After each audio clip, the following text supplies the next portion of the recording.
man is an Air Group 60 man. And of course, I don't need much information or notes on him because I served with him and in the South Pacific when the Air Group 60 came aboard. A fantastic pilot. He was a master at operating the Hellcat. All of us in Air Group 60 had handles. You're familiar with that, like in Top Gun, you know, you got a handle. Naturally, I was called Tex. I never figured out why. But they did. And like Oscar told you, we got Brawl, we got Fosdick, we got Cesspool, and we got Rabbi. Rabbi is John Shea, Captain John Shea, our next speaker. Now, not yet, John.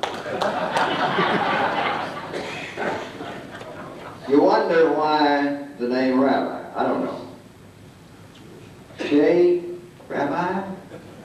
That don't sound right. But anyway, I wanted to tell this story on him. We were going up the flight deck one day, and the Rabbi stenciled right across his life jacket. We all had our nicknames stamped right there. And all of a sudden, this little Jew boy runs up to him, and he said, "Sir, are you really a rabbi?" You think somebody like Shea gonna let that pass? He looks at him and says, "Bless you, my son. My name is you're going to do that to a Jewish boy."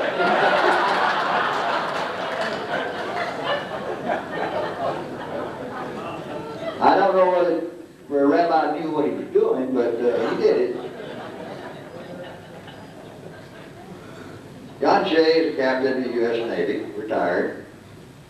Spent 32 years on active service. He retired in 1973 from duty in the office of the Chief of Naval Operations. The rabbi had always been smart. Following his retirement, he got into the computer stuff because he worked out damn near all the computers of the Navy, and they wouldn't release him for a long time. He lived in St. Augustine. He teaches in Collector College, and he teaches computer, where he and his wife Edith live. Now I will say one thing, and I'm going to not steal too much of Rabbi's stuff because he's a hell of a man, a hell of a pilot. He's a man that thought. As a young man, he thought. I didn't think much. I didn't have too much equipment to think with. But he did. In the early days of the F-6F, while the F-6F was being first put into operation in '60, they began to develop a problem with the landing gear. It wouldn't come down. It would break out of the welds, but it wouldn't rotate and lock. As a result, 2 or 3 of the pilots had to do belly-up landings. And the skipper kept saying, "It's impossible for that to happen. It can't happen. The system is infallible." Until it happened to him. So here he is up and he can't get his gear down. He calls down and says, "Send Rabbi up." So Rabbi gets into an airplane and goes up to look, fly under the belly of it, see what's the matter. Now, ladies and gentlemen, to tell you the type of pilot he was an excellent pilot, a perfectionist, and he could wring that Hellcat out better than any man I ever saw. He took the skipper to fly level and he skidded his airplane up under it and kicked that gear down with his wing with that prop chewing in the head of him.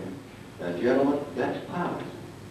Los Alamitos in 1944. That's right, Doctor. He didn't have a nervous breakdown, did he? I would have if I'd have been up there and him chewing at me like that. Ladies and gentlemen, it's a pleasure and an honor to introduce Captain John Shea.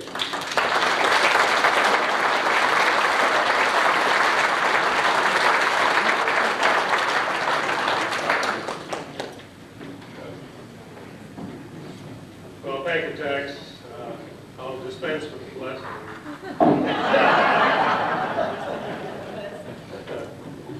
And Tex really wasn't quite truthful when he said he was going to give us 10 minutes. He said 5 minutes and you're out. At the end of World War II, after serving in the F-60 and on the good ship Suwannee, I wound up in Daytona Beach. We had a fighter training facility down there, and quite a few of my friends here, Frog and Singleton and Smitty were also instructors down there. Well, at the end of the war, I had a 1951 Buick Super convertible. I was a bachelor, and they were looking for people to go regular Navy. So here I was flying good airplanes like that F-6 was. Nobody's shooting at you anymore, so I signed up. Now, I spent 32 years in the Navy and retired in 1973 and wound up in St. Augustine, as Texas said. I do teach college down there, and I have a business. But what Tex wanted me to dwell on just a little bit, I was very fortunate enough during Vietnam to have command of a guided missile cruiser, the USS Warden. And our job, we were stationed off of Haiphong, which was the port for Hanoi. And our job was to do surveillance over North Vietnam and South China for both surface craft and aircraft as they were coming and going. I had a destroyer with me, and we had an additional task of rescuing pilots. And we did lose, unfortunately, quite a few people over North Vietnam because of the missiles and whatnot. When an aircraft was shot down, we would get the information normally from his wingman. And I had armored helicopters, which came up from Da Nang and from the carriers that came up the morning of the first strike. And we would go over and attempt to pick the pilot up. The jungle in that part of Vietnam, the top of the canopies was about 100 to 150 feet from the ground. Pilots had a radio where they could, a little handy talkie where they could talk to us, and the helicopter would try and position himself so that he could get down as close. But sometimes it would take almost 20 minutes for the pilot to work his way to the hoist and get up, be pulled up out of the jungle. And of course, all this time, the North Vietnamese were standing on their hands. Oh, yeah. And we generally had aircraft, generally the old AD, which was a propeller-type aircraft, to do fire suppression to keep them down. We were fortunate enough to bring out 38 aircraft, 38 pilots and crewmen in the time I was there. Now, what I'm leading up to is that, as we've discussed, and some of the speakers have alluded to, was our age at that time on the Suwannee. And a lot of young men, such as yourselves, we were asked an awful lot. I don't know what the average age on the Suwannee was, but on my ship, my average age, and this was the officers in the whole schmear, was 19. And they performed admirably. We'd be on station for 30 days, and and then we go for the R&R, and then back for another 30 days on line. And like we were in the Suwannee, a lot of it was boring, because it was that part of the world, as you well know, was awfully warm. And a lot of it was just boring steaming back and forth, but punctuated from time to time with a lot of action. I had one opportunity almost to become a hero of the Soviet Union in a kind of reverse form.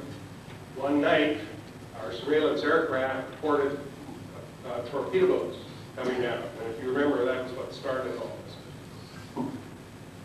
And the pilot reported that he had visually seen these things and had lit them up, and that they were heading down for our position. I'll make a long story short. We were all set to take these things on, but it just didn't seem right. They weren't going fast enough. We were only about 18 knots. When it got down where we could light him up, it was a Russian merchantman who had just delivered some goods into High Falls. So Shea could have made the news with a Russian merchantman. But the thing I wanted to just emphasize again was that the young fellows in the Navy today, and I think you saw on Desert Storm how well they performed, have done a very great job. And as I mentioned, these were teenagers that, like yourselves, did an outstanding job. And I know as a pilot, as Tex has said, we depended so much on the ship's personnel for support, and you always provided it for us. Thank you very much.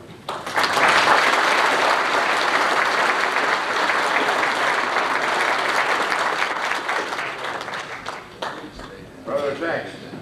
Yes, sir. He related to the gentleman. I would say we got one lady sailor in the crowd. Okay. What are you going to do with it? I think he deserves some recognition. Oh, and the lady sailor, where are you? Stand up, please, ma'am.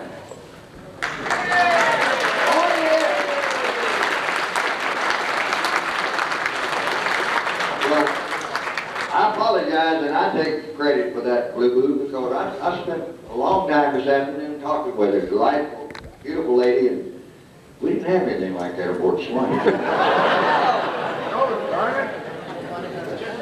But don't worry, like this, I don't know, Gary, the next ship's going to be 60% women or 80%, something like that. I'm ready to re-enlist. But I'd also like to, while we're talking about the ladies, I want to thank you wives. Thank you so much for allowing us to come and coming with us.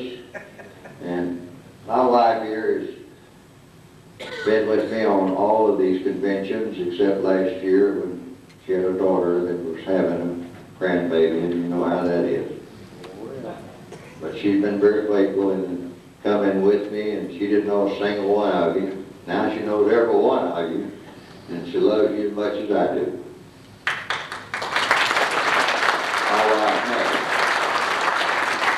And we thank you, ladies, for putting up with us when you've heard the same stories over and over and over. And but ladies, really and truly, they're all true. And we are a bunch of heroes. And you don't believe it, just ask us.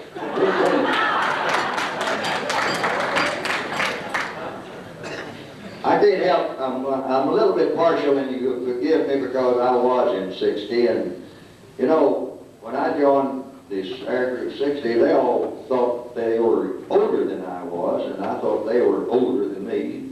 And I knew better, and I didn't say anything. And because I'm older than dry ice. Now you wonder why I say that. Well, in my storehouse of worthless knowledge up here, somewhere I figured it out, and I looked it up, and I saw it, that dry ice was invented in 1922. So if you were born in 1922 or before, then you're older than dry ice.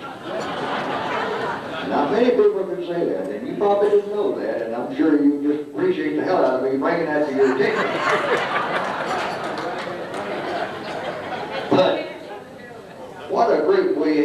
every one of these air groups, so I'm not trying to detract from 27 or 40 or any of these. I just happen to know my group.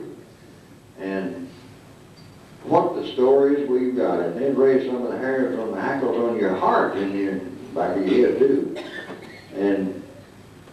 But they were no more than what each one of every one of the air groups, every one of the ship people, what you were all doing. We all worked together. And we had a hell of a record. When I'm like Oscar, when anybody asks me what ship I've known, I rear back and I say the USS Suwannee. Now, I'm going to give you some little information you may not know. In case you don't know how many escort carriers were built in World War II, there was 127. 127. 4 of those carriers were the Hellcat. Suwannee, Sangamon, Shenango, Santee. And the reason we did is we were riverboat ships. We were converted oilers. Our decks were a little bit longer. Our decks were a little bit wider, but the big difference was our engines. We could put enough wind over the deck to allow those Hellcats to land. Some of the others couldn't. We started off, and when they found out that we could fly the Hellcat off of it, which wasn't supposed to be done, then they decided to put us all 4 together and make a striking amphibious support group. And we did one hell of a job, in my opinion. We lost. This was a new concept, and it had to be tried, and it worked. And it saved a lot of our boys' lives on the ground. We lost men to anti-aircraft. We never did lose them to aircraft. And we met and shot down a lot of aircraft. And I think that at that point in our life, we had the steam ball rolling, and we were invincible. And by being invincible, when we went into battle, we knew what we could do with it. Because we could handle the situation, and we did. Air Group 40 did, Air Group 27 did, and you men on the deck, y'all did. Ooh, we're saying, oh, we'll be passing the blame. Our next speaker comes from Air Group 40. And if you notice here, I'm getting, I didn't do this intentionally. I was going to go to ship personnel, the first air group, second air group, third air group. And I noticed that in each one of these air groups, the rank is increasing. Now we're up to Admiral. And Admiral Joe Colman was a fighter pilot. He was in the closing attacks against the Japanese, knocking on their doors, and brought the enemy to total surrender. He helped round out a glorious career for the Suwannee. An outstanding combat carrier pilot, fighter and attack aircraft, not only in World War II, but also in Korea, and also in Vietnam. He also has an outstanding record in public relations specialist, in aircraft weapons system development, aircraft maintenance, supervision, ship overhaul coordinator, plus a long list of commands of ships and of squadrons. He's not only brought credit to himself, to the Navy, but great credit to our beloved Suwannee. Shipmates, my pleasure. Admiral Joe Colman.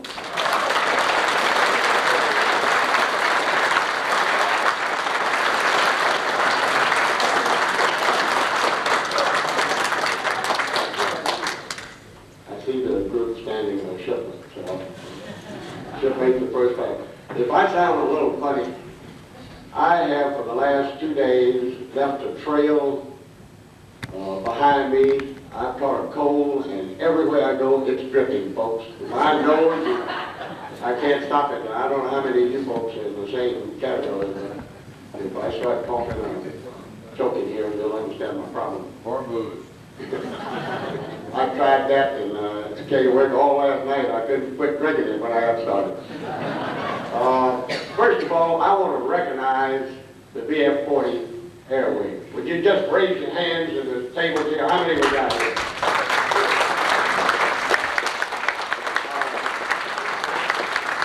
I'm doing this for a reason. To be perfectly frank with you, during my tour on Suwannee, the people I was in the red room with, the plane captain that strapped me in and unstrapped me when I came aboard, I recognized them. Other than that, I couldn't have told you whether they were Suwannee crew members or Andrew Point. We were that close a group, and we operated that way. The ordnance people in the chow line, everything we did was as a unit. And so I haven't been able to really tell when I look at people whether you were aboard as a VF-40 group or Airway 40 or a ship company. And I appreciate that. That's the kind of organization we really need. When they asked me to say something, I said, they probably asked me because they knew I was going to keep it short. I'm the last speaker, and I see people fidgeting and trying to get to the head of something. But I've got that problem with me now. But, you know, I didn't know what to cover. In 1976, I was in Philadelphia as a commandant up there, and the commandant of the Marine Corps decided to have the 200th birthday of the Marines up in that area. And about 500 of them. You know how the Marines do things. Boy, they put the spit and the polish, they make the Navy look sick. They look like we haven't shined our shoes in a month, even though we were working on it for a year. And they had the band, and they had the bugle corps, and we all sat down, and they praised everything, even those who hadn't been born yet. You know how they did. And after he got through, he turned, and I was sitting right next to the commandant.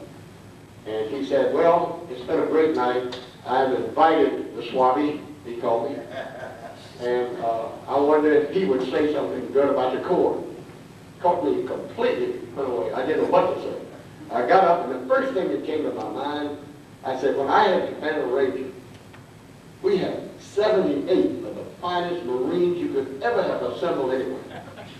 Had it not been for them, my sailors would not have had anyone to dance with.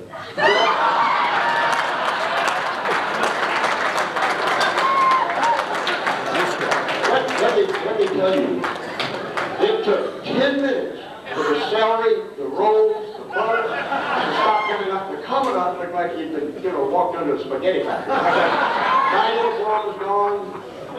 After things calmed down, the commandant turned to me and said, well, I made two mistakes. I invited that Suwannee and I asked him to say something. Well, I hope I don't get in that much trouble here today. I want to ask, are there any Naval Academy graduates in the group? Look at that, no. I'll tell you something. During those days, there were very few Naval Academy graduates that were in the fleet, except as commanding officers and executive officers. In our air wing, there were two. They happened to be both of them, the skipper and the executive. We had 40.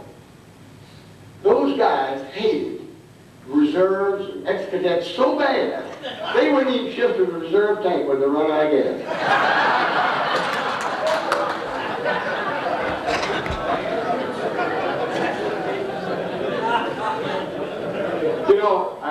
I want to hit a couple of points with you, and I want to make it quick. Today's Navy is so different from what we did in World War II and in Korea and Vietnam. You cannot believe it. I've had an opportunity to go out on two Aegis-class cruisers. We're talking about a cruiser that's 600 feet long. You know what powers it? It's powered by two jet engines, the same engine that flies in our 747s. The same engine, only two engines. The screws and the shaft turns the same direction all the time. And you back up by feathering your front of the propeller, automatically. You steer the ship from the bridge. The captain says, all ahead full, a dead standstill. He says, all ahead full. This guy pushes levers just like you push on your little boat at home. In a minute and a half, it's doing 30 knots.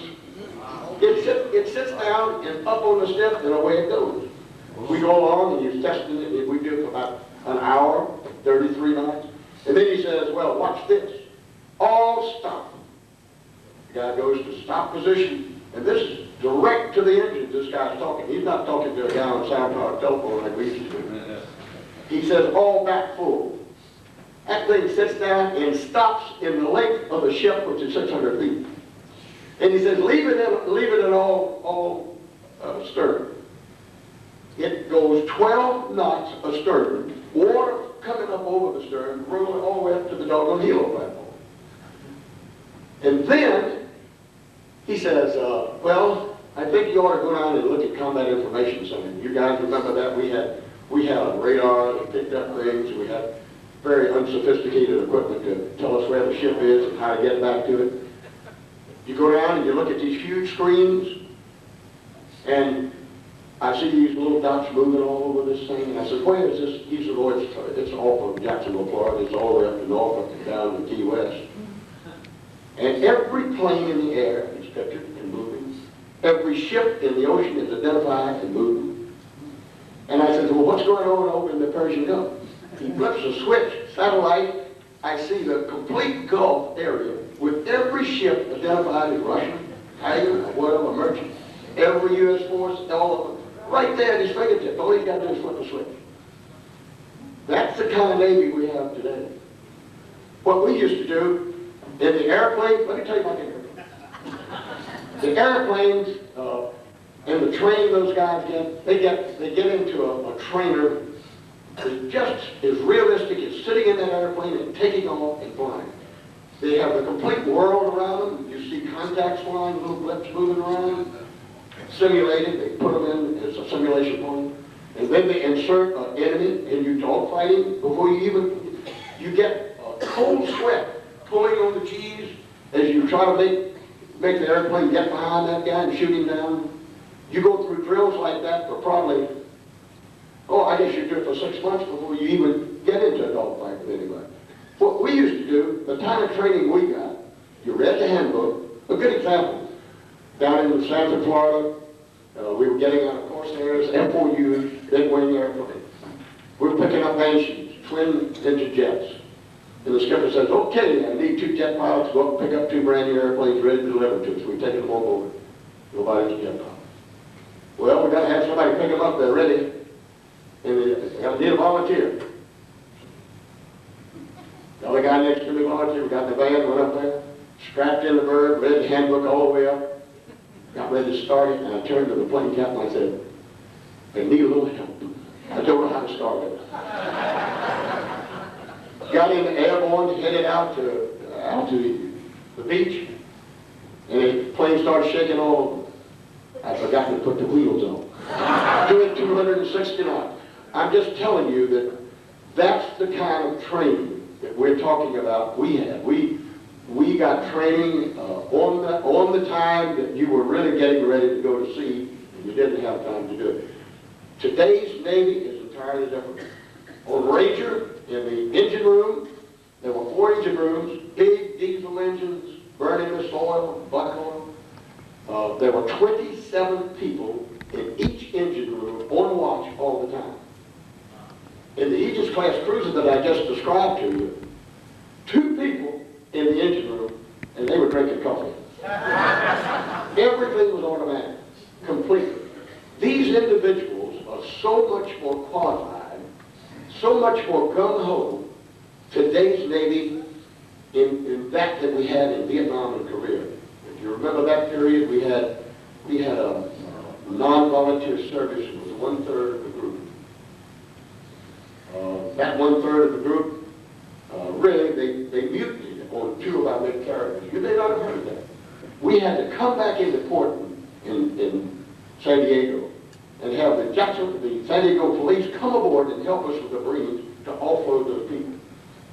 Most of them couldn't read and write. It was the great Suwannee program. You remember that name? We're going to make everybody equal aboard, and you can't do that. You have to be selective if you want this Navy to function correctly. I'm going to get into a little controversy with you now, and that's women in combat. I would have to tell you, I wasn't brought up that way.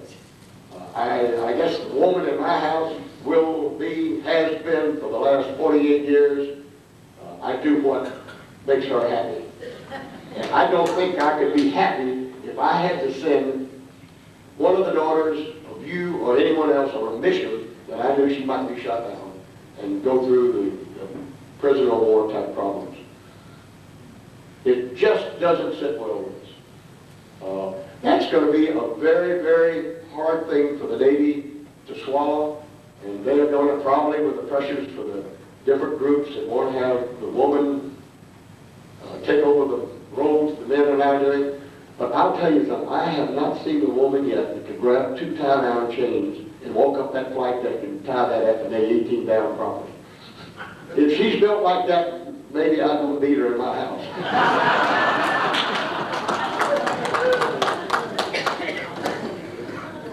We're going to take big cuts in the Navy in the future. Sit back. You've seen a lot of news on in TV and everything about how the reductions are going to take place. Friend, it's just starting. We in the Navy got off to a real horrible start a year ago in tail hook. And I'll bring that up right now and get it out of the way. That was a big mistake by a few people, and they ought to be hung. Yeah. We don't do that as a group. I've been to Tail Hook Association to Margie pull my liberty card. Said, you're not going to any more of those about 15 years ago. But I have always, like you folks, when things don't go right, a bell rings up here and says, hey, it's going too far. Whether it's dealing in money or whether it's dealing in personnel efforts, and that went too far. And someone out there, the senior man, just like on a carrier, just like on a ship, has a responsibility to say, stop it. That's the guy that ought to be hung. Or maybe 3 or 4 guys ought to be hung. Regardless of whether the women were there for whatever reason, and there are a lot of camp followers that do follow those things, it does make a bit of difference. Someone should have pulled the plug on that thing quickly, and we didn't do it. If what the problem is, it's going to hurt us in procurement, it's going to hurt the Navy in its image, and I'm doing everything I can with groups just like you to tell you that a handful of people who should be kicked out of the Navy tomorrow and should not have any retirement as far as I'm concerned, to make an example out of those who don't pull the plug when it should be pulled. And if we had done that, we would not have a problem with that.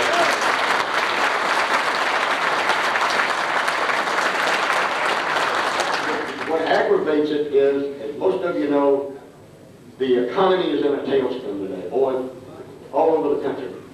We're down in Jacksonville, people are looking for work. There are jobs, and we should force people to take jobs when there are jobs. The business and the government supporting everybody just because they happen to be here, that's got to stop. The next thing is, and I used to say in the Pentagon, I'm a 2-time loser up there, incidentally, in the Pentagon. And I used to say the thing you need to do in the Pentagon is in the evening, when everybody goes out, you give them a red or green ball. Next morning when they come back, everybody with red balls is fired. You do that 3 times, you have the exact right number it takes to run the Pentagon. Now, I think on the Pentagon, you can do it in HUD, you can do it in commerce, you can do it in agriculture. It's so loaded in Washington. That's what we're paying for, folks. And if you send somebody up there that doesn't understand it, we ought to send somebody else. You need to select the people who understand that principle. And until we do it and get rid of the fact that in our federal government, local governments, we're never going to solve this problem of the budget deficit. It just can't happen. Kick them out. Kick them out, that's it. Our cities are full of homeless people. Our crime rate is rampant. And the only people who are going to stop that, you're sitting right here. Until you squawk and make a noise about it, it's going to continue, folks. So you really got to get off your hind feet and start telling people what kind of country you want to have. You know, I had an opportunity when I was aboard those 2 cruisers and the carrier and the trips out. They had a couple of speeches. For one of them, I don't see everything gloom and doom, folks. I have never seen in my life a more dedicated group of young men that man our ships and our ship establishment. They are the cream of the crop. They're crime-free, they're drug-free, and most important, they're family-oriented. And you've got to have a man and a woman to be a family. If you don't have it, then let's get a surrogate to help you. But you need to have a family unit system for this country to pull itself out.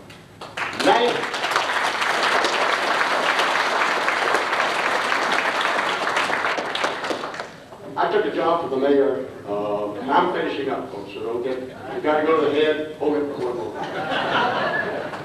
I took a job for the mayor of Jacksonville, I just finished it up January, for about 5 months as an interim director of HUD.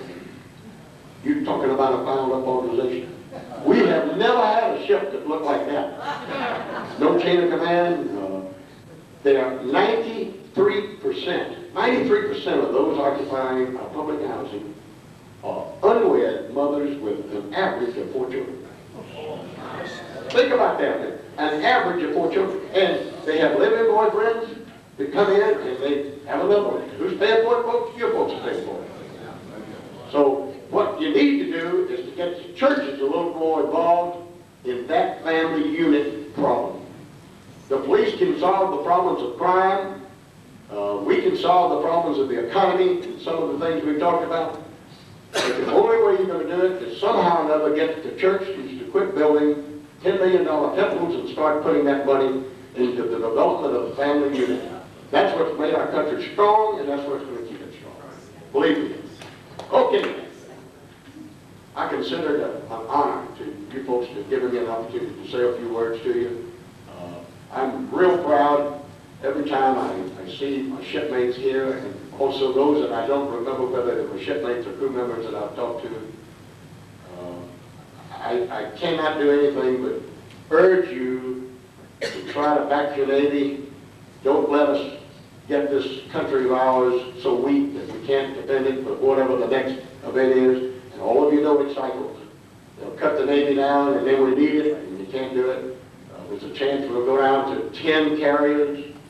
I'm not sure we can cover the whole global area.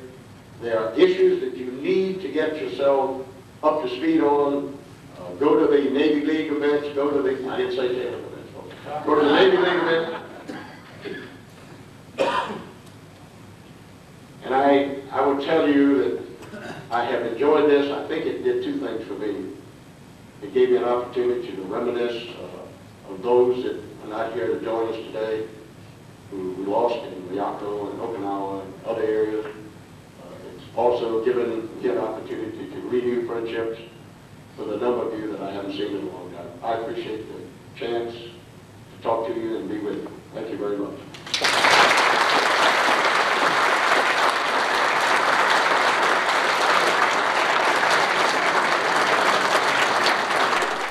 I want to acknowledge Captain Dashiell.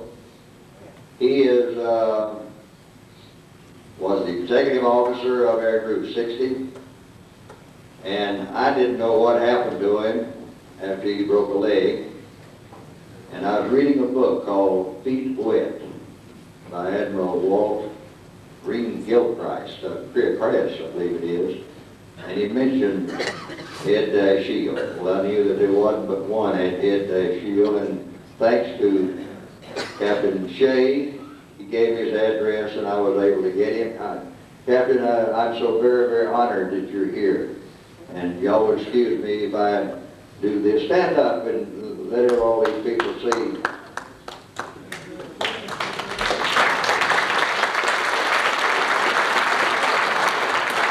Gentlemen, if you don't think somebody can chew on your fanny, there's a man that can. He defended it right. Right now, we have a little more imposing to do on you. Just a minute on a man that I love very deeply. He was our flight surgeon. And the flight surgeons and the CICs and all these people that certainly should be recognized because they did an outstanding job. And Dr. Phillips was ours. He's here.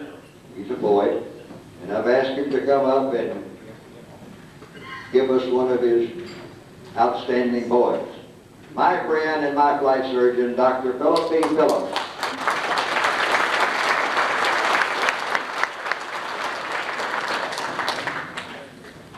You know, it's a pleasure to talk to a bunch of intelligent American citizens who wonder what the hell a psychiatrist does and what's wrong with him that he ever got into this field.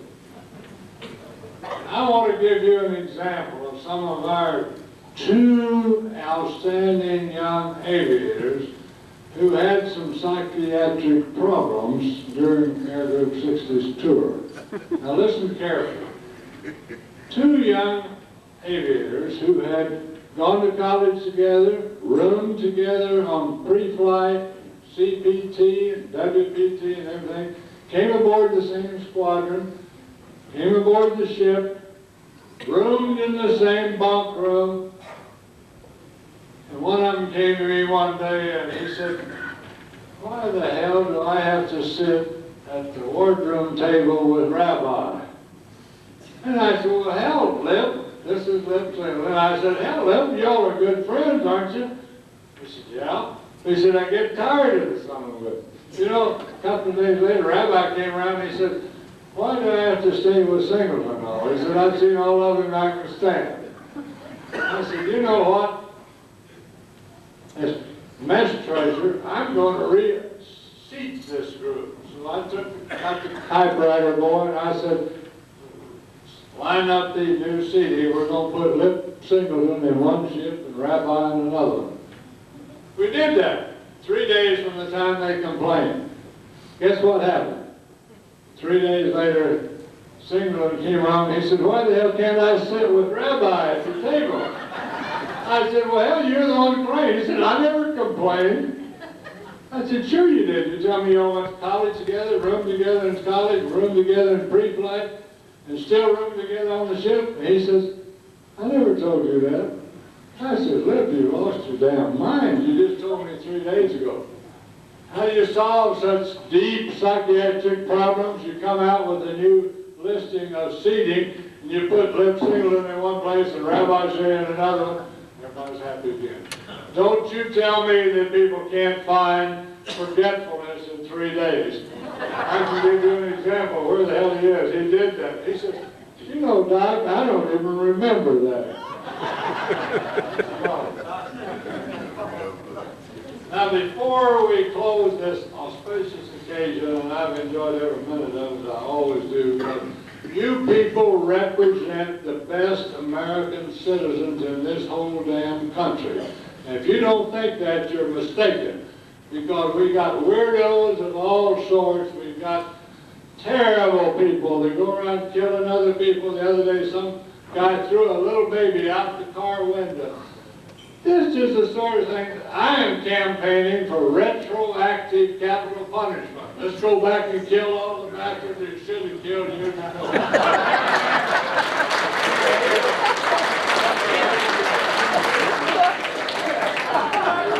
got a nice little poem for you. I'm not nervous up here because I've been a ham for years. But listen to me and I'll try to make it quick. The SS Marquet was so shy, "'twas a no fan to be a tanker. But God," he said, "if I could just have a flat top, you know what? I'd be a thanker, I'd be a hanker." So a shipboard did some curacy, surgery, and a hanker, and a flight deck too. They added this. The Marquet became a Suwannee. Just ran the second battery. And joined the Navy's hoo-hoo. She took a trip to Africa. But the Vicky French, they were rude. And then the Southwest Pacific invited us down there where some folks are nude. But this trip was not really exciting.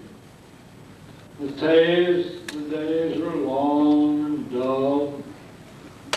Our own West Coast was waiting, where sailors have some pull. But before the ship was ready, here comes the flyboys hot. Let's go win this war, they said. And the Suwannee smiled a lot. A tested crew of sailormen, a ship that looked the part, brought a quick 4-main ration. Let's go! When do we start? This is the Sammy, the Suwannee talking to me. I had a relationship with them. Wives and girlfriends, kiss goodbye. The Suwannee headed west. The Japs, we heard, were nervous. They feared the test of pace, the best. Some big and little operations were held. Of a Marine and atoll style. Not the clipping jobs that Frog was doing, just to pass the time a while. If y'all don't know what there's operations where I can't tell you on this, it's not just classified. You can ask Frog Lafarge what kind of tests he would do. We did 15 of them, I think, to keep the surgeons busy. At last, the big clash came to pass. The greatest sea battle ever known in history, that you all were in. Flyboys and seamen blended their skills to keep afloat our home. The toll was high in heartaches. I had my share. Heroic men were lost. We won the mighty battle, and it was a hell of a battle. But God, what a cost. Tonight we honor those who served to help make our country free with a special prayer for families who paid a greater price than we. Wars bring deaths to men who serve. Some shipmates paid the cost. Tonight we honor all who served, and especially those we lost. And I'd like to toast the Suwannee and all the martyrs groups. I had some notes and I've lost them, so let's say this. This poor old battle-converted tanker that became an aircraft carrier got some of us back home. And let's have a little toast not only for those that we lost, but for the damn ship that got us back alive.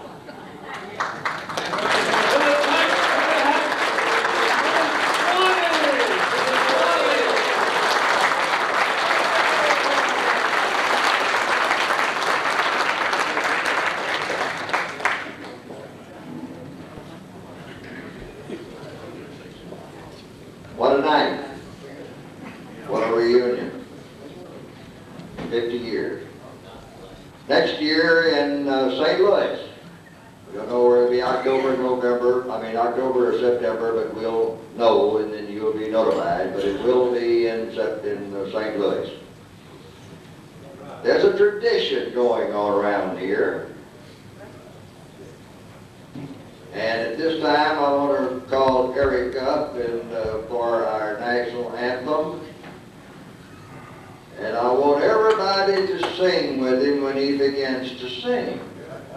Who said he could sing? Erich has got, you may need, but those of you that haven't been here, he's done this every year. And this is a tradition that we want to continue.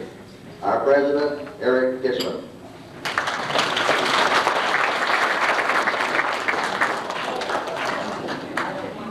This all happened during World War XI. You have to give that a lot of thought. And my granddaughter went to school one day, and she asked me, "Were you in the big war, Daddy?" I said, "Yes, I was." "Grandpa?" I said, "Yes, I was." Says she went to show and tell.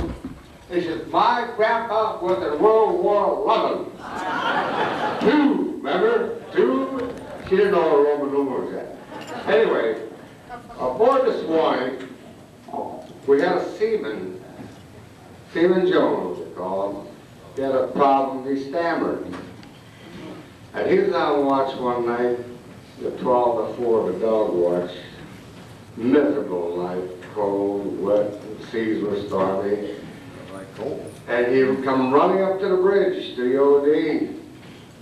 He says, sir, Stephen Jones, stand fast. You sing that out, because when you talk, you stammer, you sing it, you'll sing it straight. Yes, sir. Should old acquaintance be forgot and never brought to mind, the boatswain's mate fell overboard, he's 15 miles behind.